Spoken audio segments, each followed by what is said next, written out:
अस्सलाम वालेकुम दोस्तों, तुसी वेख रहे हो पाक पंजाब टीवी ते मैं हाँ तुहाडा मेज़बान अब्दुल वाहिद। दोस्तों सब तो पहले तुसी अपने चैनल नूं करो सबसक्राइब ते नाल ही बेल आइकन नूं करो ओके दोस्तों, ताकि साडी अगली वीडियो का नोटिफिकेशन तुहाडे तक पहुँचे, तुसी वो वीडियो वेख सको सब तो पहले।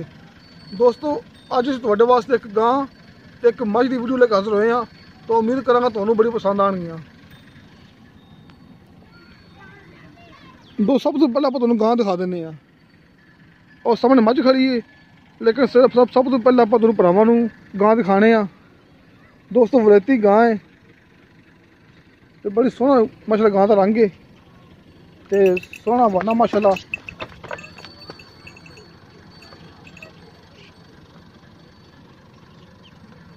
दोस्तों ये बाखड़ी गां है जिन्हों आप कहने त्रुकड़ गां। नाल बच्चा भी है इंदे, आ वड्डा बच्चा है, चंगा सोहना चंगा तगड़ा बच्चा। दोस्तों बच्चा आप बेची लेना है। ये बच्चा आपां गां दे मुगल है ते आपां दोवें चीज़ां कट्ठियां गल करनी है। दोस्तों गां वेली हैगी, दुध है थल्ले, दुध किन्ना है आपां मालक नूं पुछांगे, कीमत किन्नी है वो भी पुछांगे। ये गां है ते आ गां दा बच्चा है, दोवें चीज़ां दी आपां कट्ठी गल कर लांगे। सब तो पहले दोस्तों इहदा मुल कर लैने आ, उस तो बाद आपां भाई देख लांगे। आजो जी। अच्छा कितना सुबह सुई हुई है? ये जी होना तीसरा सुबह सुई है। हमारे सामने आ जाओ ना, तीसरा सुबह सुई हुई है। हाँ तीसरा सुई। कोई 6 महीने होगा मेरा ख्याल है। हाँ नहीं 4 महीने हो गए दूध बच्चन आम छड़ी दा आपां 4 महीने सुई लो। हाँ 4 महीने। और तो कितना पे इस टाइम दा? इस टाइम दा दूध 10 तो 11 लीटर 11 10 11 इस इत्थे पक्का पक्का जिन्ना। हाँ हुन चोंदे पे हो जेड़ा चोंदे पे आ 11 किलो 2 टाइम हो गया ना पक्का गल। हाँ बिल्कुल आपां मिला दे देवांगे नहीं भी गल्ला नाल नहीं। हुन वेली है ना? हाँ वेली बिल्कुल बोली बीबू कोई नहीं रखाया। अच्छा नाल दोगे ना इंदा? हाँ मच्छे समेत देवांगे। हां कितना मुल इंदा? 1,60,000 दिया पर 1,60,000 रुपए प्यार मोबाइल कर लोगे तो थोड़ा घना प्यार मोबाइल कर लवांगे। दोस्तों 1,60,000 का गां दा मुल किता विच आपां प्यार मोबाइल करवा लांगे ते आपां तुहानूं दिखाने हुन मझ।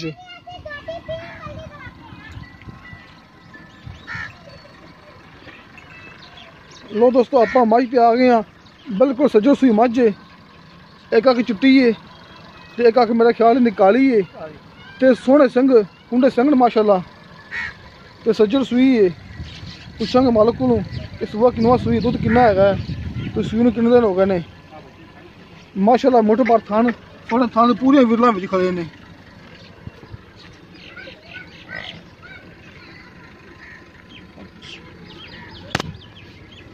देखो दोस्तों सोहना वाना माशाल्लाह मझ दा, मोटे बार थान पूरी विरला विच।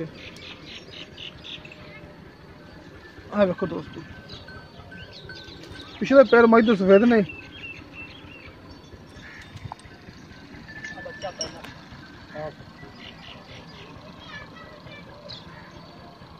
दोस्तों आ इनकी कट्टी है बिल्कुल जी मझ वही कट्टी है, पिछले पैर कट्टी दे सफेद ने।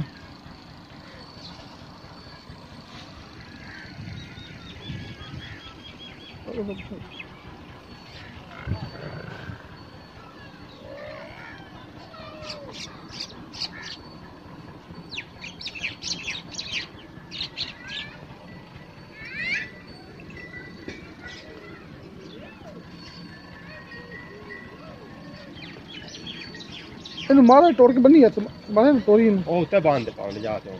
हाँ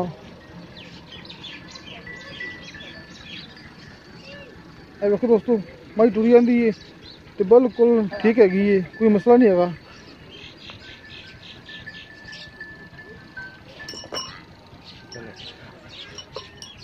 हाँ जी आप मझ की गल कर लें। आ जाओ जी। अच्छा जी मझ कितना सुबह सुई पहला ही? ये दूसरा सुई है। दूसरा सुबह सुई? हाँ दूसरा सुई। सुई कितने दिन हो गए ना? ये आज तीसरा दिन है। सुई 3 दिन हो गए? हाँ 3 दिन हो गए। तो कितना कर दी भी है दुध? दुध पी था 4 किलो है इस टाइम हाजिर मौके। 4 किलो एक टाइम दा? हाँ एक टाइम 8 किलो दो टाइम बच्चे छड़ के ना? हाँ बच्चे अगले 2 थान बच्चे छड़ पिछले अगले 2 थान बच्चे छड़ के तो 2 टाइम दा है दुध 8 किलो। हाँ जी तीसरा दिन सुई नु अजे बोली है दुध नहीं बने। ठीक हो गया ठीक हो गया। अच्छा तो कितना मोल में प्यार मोहब्बत वाला तेरा? प्यार मोहब्बत 2,20,000 रुपया। 2,20,000 रुपया? हाँ जी पिछले कोई माड़ी मोटी गुंजाइश करोगे? बिल्कुल प्यार मोहब्बत में करना ही पैंदा जी, करेंगे बंदा प्यार मोहब्बत नाल ही ले लेंदा। हाँ जी दोस्तों 2,20,000 मई का मुल किया ਤੇ ਵਿੱਚੋਂ ਆਪਾਂ ਪਿਆਰ ਮੁਹੱਬਤ ਕਰਾ ਲਾਂਗੇ। ਕਿਸੇ ਮੇਰੇ ਭਰਾ ਨੇ ਖਰੀਦਣੀ ਹੋਵੇ ਨੰਬਰ ਲੱਗਿਆ ਆਪਣਾ ਡਿਸਕ੍ਰਿਪਸ਼ਨ ਦੇ ਵਿੱਚ, ਆਪਣਾ WhatsApp ਈਮੋ ਨੰਬਰ 0304 30 99 539। ਦੋਸਤੋ ਮਿਲਾਂਗੇ ਅਗਲੀ ਵੀਡੀਓ ਤੇ। ਖੁਦਾ ਹਾਫਿਜ਼।